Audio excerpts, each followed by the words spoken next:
जय शिवराय मित्रांनो, स्वागत आहे तुमचं नवीन एका व्हिडिओमध्ये. तर आज सकाळ सकाळी स्टुडिओवरती आलेलं मी व्हिडिओ एडिटिंग करायला बसलोय, कारण नंतर आपले स्टुडंट येणार आहेत. आज संडे आहे, आपले 1-2 स्टुडंट येणार आहेत आज. आणि मागच्या वेळेस पण तुम्ही बघितलं असेल, एक स्टुडंट जिने ऑर्डर केली होती, A to Z तिची ऑर्डर होती, ती स्टुडंट पण येणार आहे. तिला काहीतरी स्केच करायचं वाटतं. सो ते यायच्या आधी मी विचार करतो की आपलं व्हिडिओ एडिटिंग फिनिश करू, कारण आज रात्री आपल्याला ब्लॉग टाकायचा आहे. जो कालचा आपण एडिट केला होता, बनवला होता ब्लॉग, तो आज रात्री टाकायचा. नंतर मला टाइम भेटणार नाही एडिटिंग करायला, त्यामुळे म्हटलं की आत्ताच्या आत्ता 1 तासभरात एडिटिंग करून फिनिश करू. त्यानंतर मग जे काही आपली कामं आहेत स्टुडंटला शिकवायची, परत आपलं स्केच वगैरे करायचं, ते नंतर मी करेन. चला फटाफट मी चालू करतो आता एडिटिंग करायला. बाय मित्रांनो, एडिटिंगला कोणता बेस्ट सॉफ्टवेअर आहे लॅपटॉपसाठी मला कमेंट करा. मी सध्या हा CapCut यूज करतोय, पण त्याच्यामध्ये पण बरेचसे फॉल्ट्स आहेत. म्हणजे प्रॉपर चालत नाही, ट्रान्झिशन टेक्स्ट वगैरे येतच नाही त्याच्यामध्ये. म्हणजे ते माझ्या कम्प्युटरला येत नाही की कुठल्याच ह्याला येत नाही, ते काय आयडिया नाही आहे. पण म्हणजे फक्त आता तुम्ही बघताय ना व्हिडिओमध्ये, मी टेक्स्ट वगैरे टाकत नाही, म्हणजे काहीच टाकता येत नाही आहे मला. त्यामुळे जर तुम्हाला माहिती असेल कोणता प्रॉपर व्हिडिओ एडिटिंग सॉफ्टवेअर जो लॅपटॉपसाठी वगैरे चालेल, तर मला नक्की सांगा तो कोणता आहे तो. म्हणजे आपण त्यावरती एडिट अजून प्रॉपरली अजून चांगलं एडिट करू शकतो. म्हणजे तुम्हाला अजून चांगलं व्हिडिओ अशी बघायला मिळेल. माहिती तुम्हाला दाखवतो ह्याच्यात काय प्रॉब्लेम येतो. आता तुम्हाला दाखवतो, हा कालचा ब्लॉग आपण एडिट करतोय. म्हणजे हा काल आपण जो तुम्ही बघितला काल, तो आपण एडिट केलेला होता, हा ब्लॉग आहे. आणि ह्याच्यात जर तुम्ही इथे टेक्स्टमध्ये समजा वरती गेलात ना, हे बघ ते नेटवर्क एरर येत आहे किंवा क्लिक अगेन जरी केलं तरी काय होत नाही. प्लस इथे आपण वायफाय पण ऑन आहे आपलं, म्हणजे नेटवर्क वायफाय कनेक्शनचा पण प्रॉब्लेम नाही आहे. म्हणजे इथे कुठलाच होत नाही, स्टिकर जरी घेतलं तरी नाही होत, इफेक्ट्स ट्रान्झिशन्स. म्हणजे नक्की प्रॉब्लेम कुठे काय समजत नाही. या अगोदर जेव्हा मी करायचो तेव्हा प्रॉपर व्हायचं, म्हणजे तेव्हा टेक्स्ट वगैरे प्रॉपर यायचे, बरेच यायचे. काय काय काय काय मागच्या 2-3 महिन्यापासून आय डोंट नो अपडेट झाले का काय झाले मला माहिती नाही. पण त्याच्यानंतर ते ट्रान्झिशन आणि म्हणजे लिटरली काहीच होत नाहीये त्याच्या. फक्त व्हिडिओ एडिट आणि कटचे काय आपण आता तुम्ही बघताय व्हिडिओजमध्ये आपल्या, तेवढंच करता येते. टेक्स्ट वगैरे काही काही टाकता येत नाही त्याच्यामध्ये. सॉन्ग वगैरे आपण बाहेरून घेऊन टाकतो, इथे याच्यात डायरेक्ट सॉंग्स येत नाहीये डायरेक्ट. पण जे बिहाइंड द सीन्सला आपण टाकतो सॉंग्स वगैरे ते. सो जर तुम्हाला माहिती असेल कोणता प्रॉपर सॉफ्टवेअर एडिटिंग सॉफ्टवेअर वगैरे, तर मला नक्की कमेंट करून सांगा. 1 hour later. चला मित्रांनो, फायनली आपली व्हिडिओ एडिट करून झाली. आता रेंडरिंग करायला टाकतोय मी. एक्सपोर्ट आणि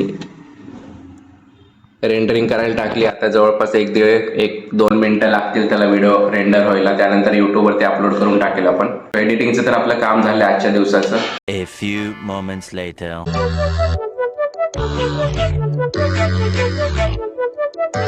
2 hours later. चला मित्रांनो, स्टुडंट तर आपले गेले आणि जवळपास संध्याकाळचे 5:30 होत आलेत. आणि आता मी जे स्केच आपण चालू केलं होतं ते फिनिश करतो, कारण आज रात्रीपर्यंत मोस्टली ते फिनिश करायचे. उद्या आपल्याला द्यायचे कस्टमरला. सो फटाफट ते फिनिश करतो. आणि ते तुम्ही सारखं बघत असाल, नवीन आपण चेंजेस करत असतो, काही ना काहीतरी स्केच बदलत असतो, कारण कस्टमरला जी साईज हवी असते ती आपण, म्हणजे फ्रेम जर माझ्याकडे नसेल तर तुम्हाला माहितीच आहे की आपण फ्रेम याच्यातून काढून ती देतो. आणि नेक्स्ट दुसरं जे काही स्केच रेडी असेल ते असंच ठेवण्यापेक्षा मी म्हणतो की इथे लावायचं. म्हणजे कसं बॉल पण चांगली भरून दिसते, स्केच असं कुठं हरवत नाही वगैरे. आणि जे कस्टमरला परमिशन नसते व्हिडिओमध्ये दाखवायचे स्केच, ते मी इथे लावत नाही, कारण मग व्हिडिओमध्ये दिसलं तर परत प्रॉब्लेम. त्यामुळे ज्यांची परमिशन असते ते तुम्हाला इथे स्केच वगैरे बघायला मिळत असते, जसं ते तुम्हाला बघायला मिळतंय. एनिवेज, चला आपण आता स्केचला सुरुवात करूया.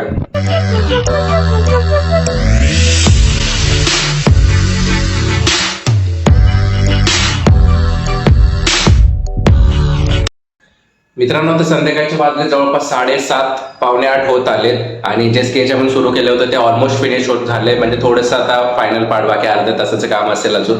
सो आता मी थोडासा ब्रेक घेतो. आणि काल आपण जे मोबाईल कव्हर आणलं होतं तुम्हाला दाखवतो, त्याच्यावरती आपल्या आर्टिस्टने पेंटिंग वगैरे केलंय सुंदर असं. कृष्ण आणि राधाचं पेंटिंग केलं याच्यावरती. आणि बॅकग्राऊंडला पण तुम्ही बघू शकता सुंदर असं याचं नेचरचं पेंटिंग केलेलं आहे. सो याच्यावरती आपल्याला रेझिनचं काम करायचं, ते आता मी करून घेतो, कारण आज केल्यानंतर उद्या रात्रीपर्यंत हे प्रॉपर सुकेल. म्हणजे परवा किंवा एका दिवसानंतर आपण कस्टमरला ते देऊ शकतो.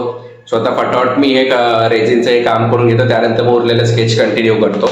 A few moments later. चला मित्रांनो, रेझिनचं आपलं काम झालेलं आहे. आता स्केच करायला चालू करतो. आणि जवळपास 9-9:30 होत आले. स्केचचं किती वेळ माहिती नाही, थोडंच फायनल करायचं राहिले. सो ते फटाफट मी पहिल्यांदा करून घेतो, कारण कस्टमरला आत्ताच्या आत्ता आपल्याला फोटो पाठवायला लागणार आणि त्यानंतर सकाळी ते घ्यायला येतील. सो आता फटाफट ते चालू करतो मी. मित्रांनो, फायनली आता रात्रीचे वाजले जवळपास ऑलमोस्ट 10 वाजत आलेत. आणि आपलं स्केच फायनली कम्प्लीट झालेलं आहे. त्यांना फोटो वगैरे आपण पाठवलाय आणि आता त्यांच्या रिप्लायचीच वाट बघतोय मी. ते जेव्हा जसे रिप्लाय करतील तसं आपण मग स्केच फ्रेम वगैरे करू आणि पॅक करून ठेवून देऊ, म्हणजे सकाळी आपल्याला काही होणार नाही. बाय द वे तुमच्यापैकी इन्स्टावरती आपल्याला कोणी कोणी फॉलो केलंय कमेंट करून पटापट सांगा मला, कारण इन्स्टावरती पण आपण एक गिव्ह अवे ठेवतोय. म्हणजे जे कोणी इन्स्टा आणि युट्यूब दोन्हीवरती आपल्याला बघत असतील त्यांच्यासाठीच फक्त गिव्ह अवे असणार आहे, त्यांना फ्री स्केच मिळू शकतं. सो पटापट कमेंट करा कोणी कोणी आपल्याला इन्स्टावरती फॉलो केलंय. नसेल फॉलो केलं तर आताच पटकन जाऊन इन्स्टाला फॉलो करा. आपला आयडी तुम्हाला दिसत असेल स्क्रीनवरती. एनिवेज गाइस, आजचा ब्लॉग आपण इथंच एंड करूया. तुम्हाला ब्लॉग आवडला असेल तर लाईक नक्कीच करा. सो चला भेटूया उद्याच्या ब्लॉग मध्ये.